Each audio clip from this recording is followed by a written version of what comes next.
In this next video, we're going to be looking at the network diagram. And to get there, you just click on the network button up here. Now, I should first point out that you're not going to see the network diagram in schedules over a certain size. Delay Analyzer will look at the size of the schedule and determine whether or not it can actually render it in real time or a reasonable time frame. And if it's too big, then this button will just be grayed out. So it's not going to be in every data set. Okay, so the second thing I'll point out is that unlike other network diagrams, which generally go left to right, ours starts at the bottom and works its way up to the finish of the project. And we insert this finish milestone and tie all loose nodes, and meaning nodes with no successors, to it.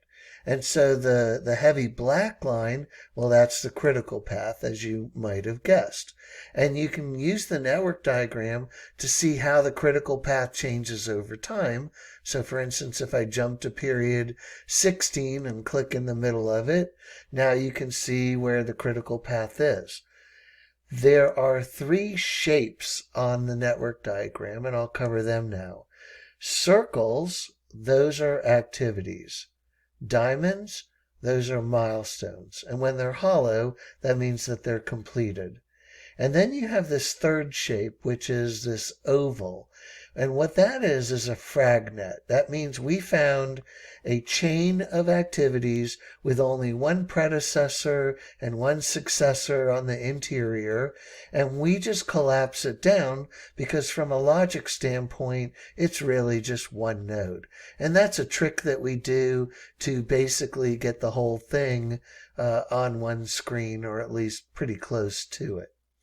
Okay, so I'll jump back to the beginning here and show you another pretty cool feature, and that is you can color the network diagram using different types of measures here. So I'll start with work breakdown.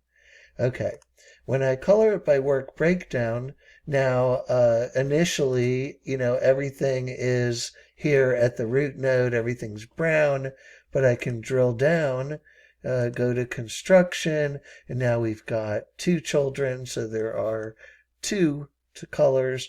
And if I drill down into construction and maybe vertical construction, now I can see that this project was separated into buildings with a parking garage and courtyards.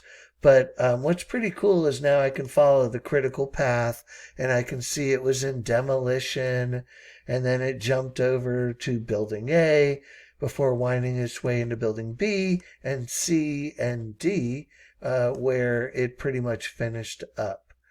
You can also, besides coloring by work breakdown structure, you can do, for instance, calendar.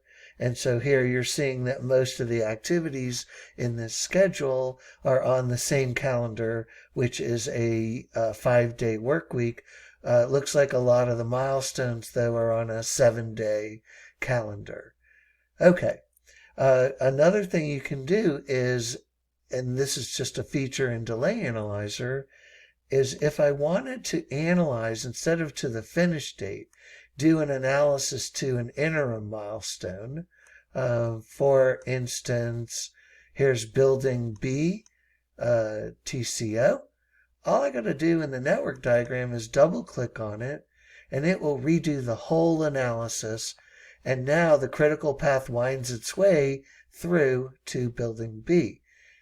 Everything you see, these reports, they're showing you the delays, the detail reports showing you the delays that are to that particular milestone. Another thing I just noticed is that I have near critical on. If I close that, it's going to redo the whole analysis, and now near critical is off. But let me show you what that looks like. If I click near critical and set it to, say, 24 hours, some of the icons change. These delays, which were non-critical, are now showing up in this two-tone chevron, which shows that on this day, this activity, cut cap existing utilities, was delaying, and it was within that 24-hour threshold. So that's pretty cool.